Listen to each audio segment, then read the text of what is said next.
I had nowhere to go, no one to tell anything. It's like, I don't even know why I did it. I don't know what, like, possessed me to have to make fun of someone.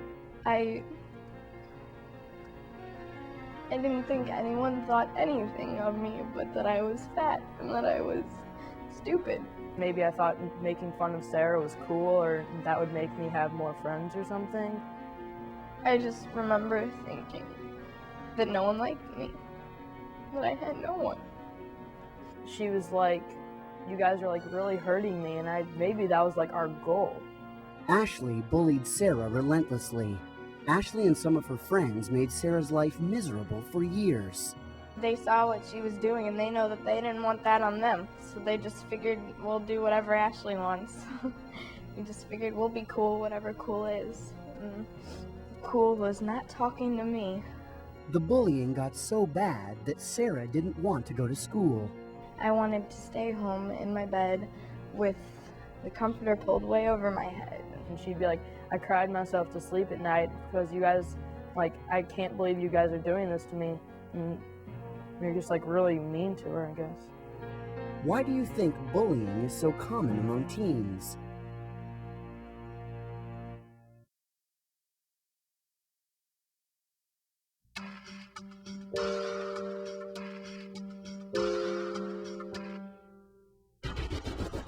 Bullying is one of the most common forms of school violence.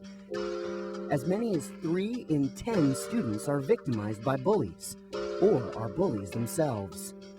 Dear Miss Rush, I'm writing this letter in order for you to understand just what I go through each and every day. Tony was bullied mercilessly at school for years. It's inhumane what some of the kids will do to you. They'll throw stuff at you, they'll hit you, they'll call you names. They won't stop. It doesn't matter what you do, they're not gonna stop. Tony tried to ignore the bullying, but he also wanted it to stop. I wish that there was some kind of a magic pill you can take, but there isn't. Tony finally reached the breaking point and fought his tormentors. These things can get to be very dangerous. They can get out of hand. And not only can you be in danger, but if you take it so much without getting any solution, you might find yourself being aggressive in a way that puts other people at danger and then causes a lot of problems for you. Tony's actions got him suspended from school. In his letter to the principal, Tony tried to explain what led to his violent outburst. Each day as I walk through the doors, I don't know what's going to happen. I don't know if I'm going to be in a fight or a quarrel. But all I know is that each day and every day, I will be teased and taunted. I am put through the worst possible type of punishment for what is not my fault, and I live with it every day. While Tony eventually did ask for help, it is better to ask before the bullying leads to a fight. If it seems that it's going to get out of hand or continue, then that's where you need to start getting some help. That's not an easy thing to do, but if you're bullied, it is important to do that early on. What could Tony have done instead of fighting? He could have asked for help from an adult. It seems often embarrassing to go to a teacher or to your parents to get help. Those who are bullied need someone to stand up for them, basically. And adults are much more effective at that. After Tony was suspended, he talked with his parents who were very supportive. Now, Tony has some advice for people who bully. Think about your victim. Walk a mile in their shoes before you judge them. Otherwise, you don't know what it's like to be them. You don't know how much they get harassed. You don't know how much they get abused. So why add to it? Why do some people become bullies? I think bully happens because of other people's insecurities about themselves. They feel as if they pick on somebody else who's not as confident and doesn't have any self-confidence about themselves. They feel powerful. I used to get off on the power, because I could do stuff that other people can't. And I would punch them, hit them, make fun of them. People were afraid of me. They would turn around if they see me coming and go back the other way. Bullies behave the way they do, one, because they can. Often people have not said to them, stop this won't be tolerated. But two, because they have been bullied. It's learned behavior, and often the put downs that they receive get translated into put downs of other people. Can learning why someone is a bully somehow make it easier to deal with the abuse? If you're bullied, understand that you don't deserve that behavior. There is something wrong, but it's not wrong with you. It's wrong with the other person. That it doesn't come from the way you look or the way you act, that this person behaves that way for some other reasons. It's just like a little cycle. You get abused, and then you're going to grow up to be an abuser. In a way, it made me feel like I was invincible because nobody would stand up to me. But then all that changed. Robert realized the pain he was causing others. The people I hurt, when I was hurting them, I was really hurting myself. And I didn't realize it until I started thinking about it and looking back on what I did. Now, Robert has advice for victims of bullying. If somebody's bullying you, all you got to do is tell your teacher or staff that works at that school. So I tell the kids, if you go to a counselor and you don't get what you want, follow it up with the assistant principal. If that doesn't do it, go to the principal and keep working your way up the ladder. And get your parents involved too. You really don't have to stand for this. When Allison was a student at this high school, a walk down the hall was frightening. I'd be walking down the hallway and be like, Allison, you can take your mask off. It's not Halloween anymore. Or Allison, you're so ugly, no guy would ever kiss you. Classmates called her all kinds of names. Oh, it was awful. I go home crying when I got home from school. Allison's mother says the harassment began in the 3rd grade, not because Allison was ugly or strange, but because she was vulnerable. They were new to town, and Allison's father had just died of cancer. She didn't have a dad when she came here. I think that she was going through a lot of trauma at the time, and I think so in some ways she kind of got a reputation right away as someone you could really pick on and make upset. Bullies are real good at picking victims. There's almost a radar, and they almost stalk her. When Allison moved into her new school, bullies made it impossible for her to make friends. A group of girls made fun of other teens for being Allison's friend. Even when new students transferred to Allison's school, they would quickly learn that if they did not want to be harassed, they should not be in Allison's company. And by a week later, they'd be like, Allison, sorry, stop following me. That's what they always would say. Allison, you have to stop following us. You're following us around. You gotta stop. Finally, in 10th grade, the harassment became sexual. There were wild rumors. Because of this, like I'm a slut. People were calling me hoe and slut and da-da-da. So it got to the point where I couldn't take it anymore. Like people were just being like really, really sexually harassing me, like making me fun of me for it. The public exposure and harassment, as in that example, that has its own particular pain because everybody knows all of the anxieties that kids have about fitting in and other people thinking negatively of them. Those are exacerbated in that kind of situation of public humiliation. Allison's mom found a way to help her daughter fight back. It's hard to do, but if it is happening to you, go tell the dean, go tell the principal. I'd write everything down, writing down everything that these kids are doing to you and handing it over as documents that, here, these are what these kids are doing to me. Allison and her mom filed reports with the school and they named the harassers.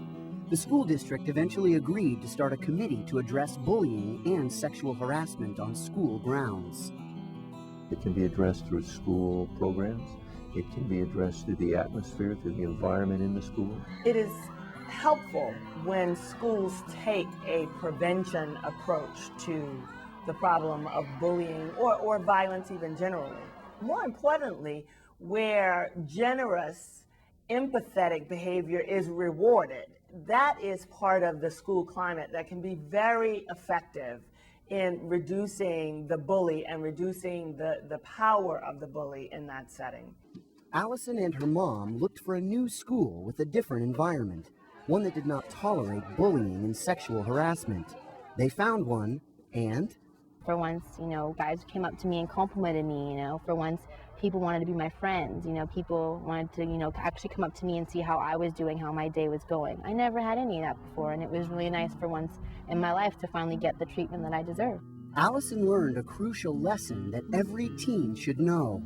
Bullying is never the victim's fault. There's another form of bullying that doesn't involve face-to-face contact, but it can be just as damaging as traditional forms of bullying.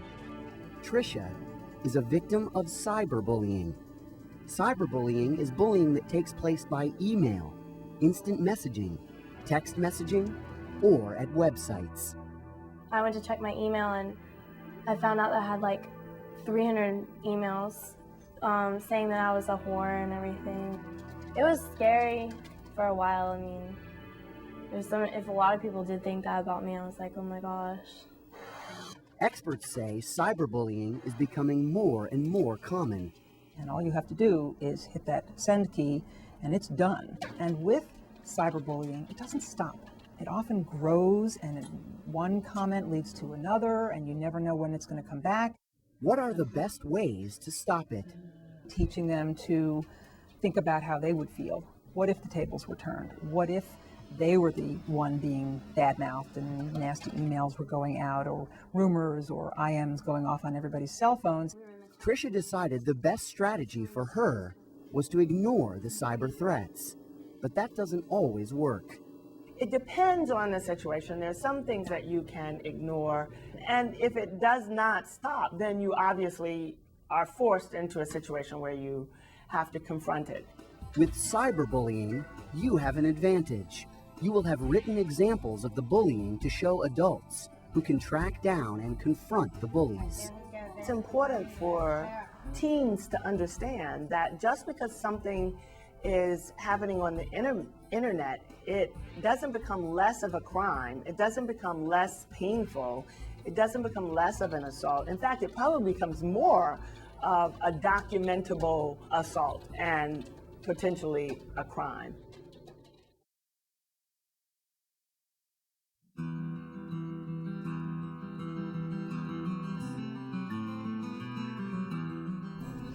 I just wanted it all to come to a screeching halt.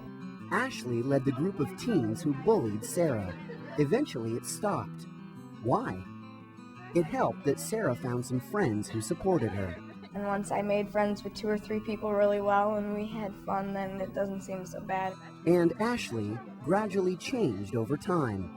So I guess over the years, I just kind of changed and got a closer group of friends so that I knew that I didn't have to be different around them and didn't have to be mean to them. Ashley even apologized to Sarah. I don't know how I could have been so mean to a wonderful person like you. Because I guess I never gave you a chance, because I guess I was just a mean person. I think Ashley knows I forgive her, and I hope she knows. But, I do. And I know she is sorry. It's not worth it.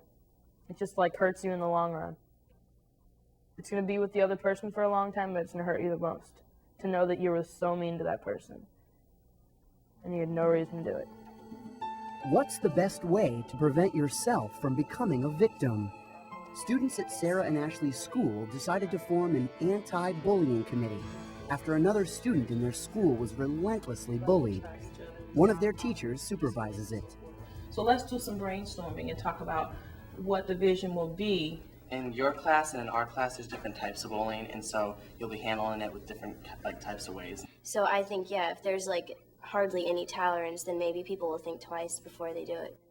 The committee passes out anti-bullying pamphlets, produces anti-bullying videos, and tries to teach other students what to do when they see someone being victimized. Bystanders, the best thing for them to do is just to draw attention away from that person.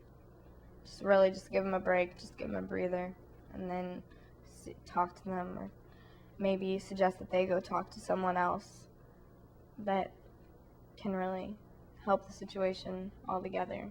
I think it is important to understand that as a concerned bystander, you are not expected to put yourself in danger or at risk.